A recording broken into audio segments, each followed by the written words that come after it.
Mercedes a des raisons de penser que la voiture fonctionnera mieux à Singapour. Bah, il y a intérêt, les gars. Il y a intérêt. Chauveline. Il semble que lorsque nous passons au réglage de faible appui, en gros, la voiture est mauvaise. Ferrari devient plus compétitive.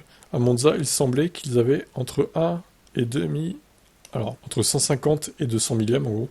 Il y a une raison de penser que la voiture fonctionnera mieux, c'est parce que Singapour, c'est un circuit à appui maximal. Nos performances sur les circuits à force d'appui comme Barcelone, Budapest et Zandvoort, la voiture fonctionnait bien. On a eu des très bonnes perfs. Ouais, bah espérons que ce soit la même chose à Singapour du coup. On espère pouvoir un peu plus se battre là-bas et revenir à une position de points à nous battre pour les podiums. La piste présente cependant des défis assez uniques. Nous avons également quelques changements de tracé pour cette année. Il y a une séquence de 4 virages vers la fin du tour qui a été supprimée, là où la piste passait sous une tribune à travers un tunnel. Ça c'est dommage, parce qu'en général il y avait du spectacle dans cette zone-là, il y avait des crashs aussi. Ce n'est plus le cas, nous avons donc une longue ligne droite, plus longue, qui va changer un peu le fonctionnement des pneus.